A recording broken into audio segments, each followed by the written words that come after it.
जय हिंद दोस्तों, focus study with अभी पे आपका बहुत बहुत स्वागत है। तो आज के लेक्चर में हम लोग देखने वाले हैं फेस वैल्यू और प्लेस वैल्यू से आपके रेलवे के एग्जाम में किस तरीके का सवाल आता है। बहुत ही आसान टॉपिक है, एकदम आसान टॉपिक है और यहाँ से बहुत ज़्यादा मात्रा में सवाल बने हैं। अगर हम पिछले कुछ वर्षों के पेपर को उठा के देखें तो बहुत मात्रा में सवाल बने हैं। ठीक है, तो ये इम्पोर्टेंट है, पढ़ना जरूरी है। ठीक है, और आपको किसी भी तरह का इंक्वायरी या इन्फॉर्मेशन चाहिए तो आप टेलीग्राम ज्वाइन कर लीजिएगा।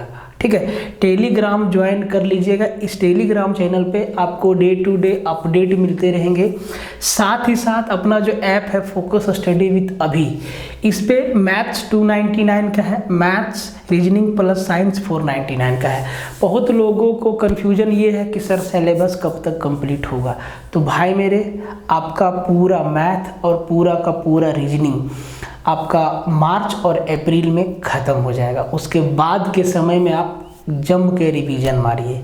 ठीक है, तो 2 महीना, अगले 2 महीना मार्च पूरा और फरवरी पूरा में आपका मार्च कंप्लीट और अप्रैल कंप्लीट में आपका सिलेबस पूरा हो जाएगा। ठीक है, तो अगले 60 दिन आप मान लीजिए, फरवरी के बाद से अगला 60 दिन में आपका सिलेबस जो है कंप्लीट हो जाएगा। तो एकदम कंफ्यूजन में मत रहिए कि एग्ज़ाम तक सिलेबस कंप्लीट होगा कि नहीं होगा। भाई क्यों नहीं होगा, लगे हैं हम लोग रात दिन। तो सिलेबस तो छोड़ो, सिलेबस कंप्लीट करने के बाद कई बार आप इनको रिवीजन कर लेंगे। ठीक है, और जो लोग भी YouTube पे देखते हैं ना वीडियो, थोड़ा आप लोग शेयर मार दीजिए कीजिए, थोड़ा आप लोग शेयर मार दीजिए। ठीक है, और जो भी लोग ऐप पे देखते हैं आप लोग भी शेयर मार दीजिए और आप लोग अपने फ्रेंड्स को रिकमेंड किया कीजिए अगर आपको पसंद आता है तो। वैसे रिकमेंड करने के लिए मैं नहीं कहूँगा, अगर आपको समझ में आता है कि यहाँ से हम आपके एग्ज़ाम में वैल्यू ऐड कर पाएंगे। मतलब टारगेट ये है कि एग्ज़ाम में जो भी सवाल आएगा आपके रेलवे के एग्ज़ाम में, किसी में 20 है, किसी में 25 है, किसी में 30 है, तो आप एकदम कंप्लीट सारा का सारा क्वेश्चन बना के आएंगे। उसी के अकॉर्डिंग हम लोग अभी पढ़ रहे हैं। तो हम लोग पढ़ क्या कह रहे हैं भाई, जितना TCS अभी तक पूछा है रेलवे में भी और SSC में भी, क्योंकि बहुत बार ये देखा गया है कि जो TCS पहले SSC में पूछा है अभी वो रेलवे में डाल रहा है। ठीक है, जैसे कि अभी आपका ये वाला सवाल, रेकरिंग वाला सवाल जो है SSC में तहलका टाइप से डाल रहा है TCS, तो भाई रेलवे में भी डालेगा। तो उसको भी हम लोग देखेंगे अच्छे से। और जो भी लोग देख रहे हैं, फिर से एक बार कह रहे हैं कि सेशन को शेयर मार देना। ठीक है, शेयर मार देना, इससे चैनल को सपोर्ट मिलता है, वीडियो को सपोर्ट मिलता है, हम लोगों को सपोर्ट मिलता है। शेयर मार देना अगर आपको पसंद आता है तो। और कुछ भी आपको कहना हो, कमेंट बॉक्स खाली है, भर दीजिए। इसके अलावा व्हाट्सएप का लिंक भी नीचे दिया हुआ है, टेलीग्राम का लिंक दिया हुआ है, अपना ऐप का लिंक दिया हुआ है। अभी तक जो हम लोग पढ़े सारे के सारे वीडियोज़ का लिंक दिया हुआ है, अब जाके देखिए पहले। ठीक है, अब जाके देखिए पहले। तो बहुत इंपॉर्टेंट टॉपिक है ये नंबर सिस्टम के अंदर, और अब हम लोग नंबर सिस्टम को अगले 2 से 3 लेक्चर में कंप्लीट कर लेंगे। ठीक है, अगले से 2 से 3 लेक्चर में कंप्लीट कर लेंगे। टेंशन नहीं लेना है, बस आपको कंप्लीट सेशन देखना है शुरू से। देखिए इस सवाल को देखिए, जितना भी तरीका का सवाल फेस वैल्यू और प्लेस वैल्यू से पूछा गया है और पूछा जाएगा, हर एक सवाल को डिस्कस करेंगे। ठीक है, एकदम आसान टॉपिक है, एकदम आसान टॉपिक है, हर कोई बना के आएगा सवाल, इसीलिए टेंशन नहीं लेना है, ध्यान से समझना बात को। कहता है कि the difference of place value and face value of 6 in the number 516372। इस संख्या में 6 के स्थानीय मान और अंकिक मान, स्थानीय मान प्लेस वैल्यू, अंकिक मान फेस वैल्यू, अंकिक को अंकीय मान भी लिख देगा, बात वही है। ठीक है, तो सबसे पहले तो जो आपका नंबर दिया हुआ है फेस वैल्यू और प्लेस वैल्यू को ध्यान से समझना, 516372। ठीक है, प्लेस वैल्यू का मतलब होता है कि कोई भी अंक का पोजीशन कितना है, कितनावें स्थान पर है, क्या वे 100वें स्थान पे है, क्या वे 1000वें स्थान पर है, क्या वो लाख के स्थान पे है, क्या वो करोड़ के स्थान पे है, उसका वैल्यू कितना है। प्लेस वैल्यू का मतलब ये होता है। फेस वैल्यू का मतलब होता है जिस भी नंबर का फेस वैल्यू पूछा जाएगा वही उस संख्या का फेस वैल्यू होता है। जैसे कि आपसे पूछ दिया 2 का फेस वैल्यू कितना है, तो 2 है। 7 का फेस वैल्यू कितना है, तो जी 7 है। 3 का फेस वैल्यू कितना है, तो जी 3 है। 6 का फेस वैल्यू कितना है, तो जी 6 है। 1 का फेस वैल्यू कितना है, तो जी 1 है। 5 का फेस वैल्यू कितना है, तो जी 5 है। लेकिन अगर प्लेस वैल्यू पूछा जाए कि 5 का प्लेस वैल्यू कितना है, तो 5 आपसे पूछ रहा कि 5 कितनावें स्थान पर है। तो प्लेस वैल्यू जब आपसे पूछे तो जिस अंक का प्लेस वैल्यू पूछेगा उसके बाद जितना भी डिजिट रहेगा उतना 0 लगा देना है। जैसे कि इस सवाल में कहता है कि 6 का प्लेस वैल्यू कितना है, तो भाई 6 का प्लेस वैल्यू 6 यहाँ पे है। 6 के बाद कितना डिजिट है, 1 2 3 डिजिट है, तो 6 के ऊपर 3 0 लगा दीजिए। ठीक है, 3 0 लगा दीजिए। 6 ना 1000वें स्थान पर है, 6 मेरा 1000वें स्थान पे है। तो जब भी प्लेस वैल्यू पूछे तो जिस अंक का पूछे उसके बाद जितना अंक हो उतना 0 लगा दीजिए गिन के सीधा। ठीक है, तो जी 6 का प्लेस वैल्यू हो गया 6000। अब कहता है कि 6 का फेस वैल्यू आंकिक मान फेस वैल्यू क्या होगा, तो भाई 6 का फेस वैल्यू कितना 6 हो जाएगा। और कहता है इनका डिफरेंस इनका अंतर कितना होगा, तो भाई 6000 में 6 गया तो कितना बचा भाई 5994 बचा। 59994 बचा और यही इस सवाल का क्या हो गया उत्तर हो गया। बस इतना ही करना है आपको इस टाइप के सवाल में। जब आपसे फेस वैल्यू प्लेस वैल्यू पूछेगा तो याद रखना है कि फेस वैल्यू में जिस अंक का फेस वैल्यू पूछे वही अंक ही उसका फेस वैल्यू होगा। ठीक है, लेकिन अगर प्लेस वैल्यू पूछे जिस भी अंक का तो उस अंक के बाद जितना भी अंक होगा उतना 0 लगा देना है। जैसे 6 का हमसे पूछा प्लेस वैल्यू, 6 के बाद कितना अंक है 1 2 3, तो 6 के ऊपर 3 0 लगा दिए। 6006 का प्लेस वैल्यू हो गया, 1000वें स्थान पे है 6000 इसका वैल्यू है। ठीक है, माइनस 6 का फेस वैल्यू, तो भाई फेस वैल्यू जो दिखता है वही होता है। 6 का फेस वैल्यू 6 है। अब दोनों का अंतर पूछा है, अंतर निकाल दिए। ठीक है, यूनिट डिजिट देखिए, अब आपसे बोलेगा कि 2 का फेस वैल्यू और 2 का प्लेस वैल्यू, तो भाई यूनिट डिजिट इकाई के स्थान पे जो भी अंक रहेगा उसका फेस वैल्यू और प्लेस वैल्यू दोनों बराबर रहेगा। ठीक है, स्टेटमेंट बना के ये सवाल पूछ सकता है। इकाई के स्थान पे यूनिट डिजिट पे कौन सा प्लेस है 2, तो इसका फेस वैल्यू भी 2 है और यूनिट प्लेस पे 2 का प्लेस वैल्यू भी 2 है, तो फेस वैल्यू और प्लेस वैल्यू यूनिट डिजिट का बराबर होता है। ये सवाल पूछा है आपका NTPC 2021 में। ठीक है, कहता है कि प्लेस वैल्यू ऑफ 5 इन 5 6 7 8 9 2 1 4, इस संख्या में 5 का स्थानीय मान क्या है। तो भाई ये संख्या है, संख्या क्या है 5 6 7 8 9 2 1 4। 5 का स्थानीय मान पूछा है। 5 के बाद जितना भी अंक होगा उतना 0 5 पे लगा देंगे। 1 2 3 4 5 6 7 0 लगा देंगे 5 पे। 7 0 2 5 और 2 7 0। ठीक है, अब भाई ऑप्शन में तो ये है नहीं, ऑप्शन में कैसे लिखा है, तो भाई इसका ओरिजिनल फॉर्म क्या होगा 5 इंटू 1 पे 7 0 3 4 5 6 7। क्या हम इसको ऐसे लिख सकते हैं 5 गुने 10 का पावर 7? बोले सर बिल्कुल लिख सकते हैं। 10 कितना बार 7 बार गुना होगा।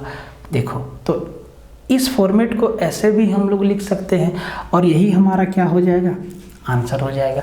बेहद आसान टॉपिक है और यहाँ से ना करीबन 25 से 30 सवाल देखा गया है। सिर्फ लेटेस्ट एग्जाम में 2021 वाला में 25 से 30 सवाल देखा गया है। मतलब हर एक शिफ्ट में एक सवाल बन जा रहा था। ठीक है, इसीलिए ध्यान दीजिएगा। किसी भी तरीका से घुमा के आपसे पूछ सकता है, ऐसा नहीं कि टॉपिक आसान है तो सारा सवाल आसान ही बनेगा, सवाल किसी भी तरीका का बना सकता है। इस सवाल को ध्यान से देखिए, एकदम आसान सवाल है। कहता है कि the sum of place value of 9 in 96961, 96961 में 9 के स्थानीय मानों का योग ज्ञात करना है, सम आपसे पूछा है। तो ये जो नंबर है मेरा 96961, इसमें 9 दो बार है, 2 बार 9 है, तो जो सबसे आखिरी वाला 9 है इसका प्लेस वैल्यू कितना होगा, तो 9 पे लग जाएगा 4 जीरो, 9 पे 4 जीरो लग जाएगा, प्लस ये जो मेरा 9 है इसका प्लेस वैल्यू कितना होगा, तो इसके बाद 2 डिजिट है तो 2 जीरो लगा देंगे, 100वें स्थान पे है 9। अब जी दोनों को जोड़ देंगे तो ये मेरा हो जाएगा 90 और 900, डी नंबर हमारा क्या हो जाएगा, आंसर हो जाएगा। एकदम आसान सवाल है, कुछ भी नहीं है इसमें, लेकिन सवाल आता है तो इम्पोर्टेंट है। देखिए कितना आसान सवाल है। कहता है कि the difference of the place value of 2 and 3 in the number 1 2 8 9 3 5, इस संख्या में 2 और 3 के स्थानीय मानों का अंतर पूछा है, डिफरेंस पूछा है, तो एकदम आसान है। 2 और 3 के स्थानीय मानों का डिफरेंस पूछा है, तो भाई मेरा नंबर क्या है 1 2 8 9 3 5। भाई ये एकदम आसान टॉपिक है, एकदम आसान है, ठीक है। जितना तरीका का सवाल आया है हम आपको यहाँ पे बता दे रहे हैं, एकदम आसान है, इसमें लोड नहीं लेना है आपको, ठीक है। ना ही कोई फॉर्मूला याद रखना है, ना ही आपको कुछ याद रखना है, सीधा सवाल बनाना है। तो भाई 2 का स्थानीय मान, तो भाई 2 यहाँ पे है, 2 के बाद कितना अंक, 1 2 3 4, तो 2 पे 4 जीरो लगा देंगे, ठीक है।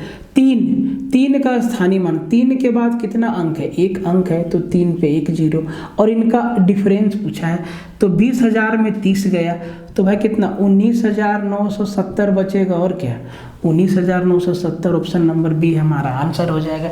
इसी टाइप का आसान सवाल पूछा जाता है, कभी फेस वैल्यू और प्लेस वैल्यू का डिफरेंस पूछ देगा, कभी सम पूछ देगा, कभी आपसे प्रोडक्ट पूछ देगा, कुछ भी पूछ देगा, लेकिन एकदम आसान है। फिर से देखिए कितना आसान सवाल है, बस नंबर को बड़ा कर दिया है, घटाने में गलती ना करें। कहता है कि the difference of the place value of both 3 in the number 935071363, ये जो बड़ा वाला संख्या है इसमें 2 जगह पे 3 आया है, दोनों के प्लेस वैल्यू का डिफरेंस आपसे पूछा है। तो भाई ये जो हमारा नंबर है यहाँ पे, इसमें 2 जगह 3 है, तो इस जो इधर से मेरा पहला 3 है इसके बाद 2 डिजिट है, तो भैया 3 के ऊपर 2 जीरो लगा देंगे, और जो दूसरा 3 है इसके बाद कितना डिजिट है, 1 2 3 4 5 6 7 डिजिट है, तो यहाँ पे 3 के ऊपर 7 जीरो लगाएंगे, 1 2 3 4 5 6 7 जीरो लगाएंगे, और इनका अंतर पूछा है भाई, इनका अंतर पूछा है, ध्यान से, एकदम आसान है, ठीक है। तो अब आप यहाँ पे देखिए 0 0, यहाँ पे 10 में 3 गया 7, 7 के ऊपर 2 जीरो, एक ही ऑप्शन में दिया है, और ये सवाल आपका आया है ग्रुप डी 2018 में, ग्रुप डी 2018 में। तो इस तरीके का आसान सवाल भी आप लोगों से पूछा जाता है फेस वैल्यू और प्लेस वैल्यू से, ठीक है। 1-2 सवाल और देखते हैं, एकदम आसान है, इसमें ज़्यादा टाइम वेस्ट नहीं करेंगे। ये अच्छा सवाल है, थोड़ा सा अच्छा सवाल है, इसमें आपको ध्यान से देखना पड़ेगा। कहता है कि फैक्टोरियल 19 के 100वें स्थानीय मान का अंक बताइए।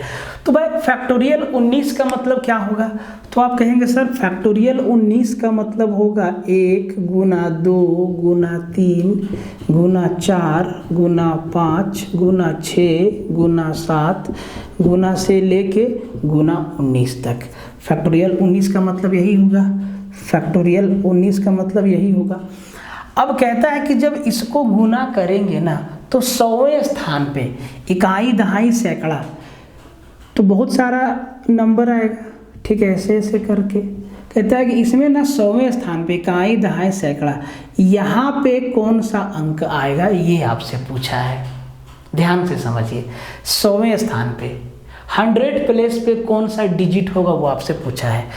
तो सबसे पहले डिजिट कौन होगा वो ध्यान से देखिए कैसे निकलेगा। आप एक बात बताइए एक बात बताइए कि 1 से लेके 19 तक को मल्टीप्लाई करना है, तो इसमें 2 भी आएगा और 5 भी आएगा। तो भाई 2 तो जब जब इवन नंबर आएगा उसमें 2 रहेगा, 2 में, 4 में, 6 में, 8 में, 10 में, 12 में, 14 में, 16 में, 18 में, सब में 2 रहेगा। 5 कितना रहेगा? तो कहेंगे सर एक 5 मिलेगा 5 पे, एक 5 मिलेगा 10 पे और एक 5 मिलेगा 15 पे। 3 ही 5 मिलेगा आपको 1 से लेके 19 तक में, ठीक है। और 2 तो बहुत ज़्यादा मिलेगा, 2 तो बहुत ज़्यादा मिलेगा। बहुत ज़्यादा मतलब क्या? हर एक इवन नंबर में 2 है। तो आप एक बात बताइए कि 2 और 5 का कितना पेयर बनेगा? आप कहेंगे सर 2 और 5 का 3 पेयर बनेगा। 2 और 5 का 3 पेयर बनेगा। 2 और 5 का 3 पेयर बनेगा, इसका मतलब ये है कि आखिरी में 3 जीरो होगा। आखिरी में 3 जीरो होगा। और जब आखिरी में 3 जीरो होगा तो 100वें स्थान का अंक क्या? 0 होगा। 100वें स्थान का अंक क्या होगा? 0 होगा। ये अच्छा सवाल था, ये प्लेस वैल्यू से अच्छा सवाल बना दिया फैक्टोरियल के माध्यम से, ठीक है। तो जब भी ऐसा पूछे तो पहले 0 को देख लीजिएगा, ठीक है। 0 को एक बार देख लीजिएगा ध्यान से कि क्या 0 आ रहा है क्या। और 0 आपको कैसे मिलेगा? 2 और 5 के 2 और 5 के पेयर से। अब 2 तो हमको बहुत सारा मिलेगा, 2 में भी है, 4 में भी है, 6 में भी है, 8 में भी है, 10 में भी 2 है, 12 में भी 2 है, 14 में भी 2 है। 5 कितना है? कम कौन सा है? तो सर 5 3 ही ठो है। मतलब 2 के साथ 5 का या 5 के साथ 2 का 3 ही पेयर बनेगा, मतलब आखिरी में 3 जीरो होगा। और आखिरी में 3 जीरो होगा मतलब इकाई दहाई सैकड़ा के स्थान पे 0 होगा। अंक क्या होगा? 0 होगा और 0 हमारा उत्तर होगा। तो इस तरीके का सवाल ना यूनिट डिजिट से पूछा जाता है, ठीक है। एकदम आसान सवाल है। और भाई ये आपका YouTube पे भी जाएगा, तो आप इसको शेयर मार दीजिएगा एकदम ईमानदारी से, ठीक है। मिलते हैं अगले वीडियो में, तब तक के लिए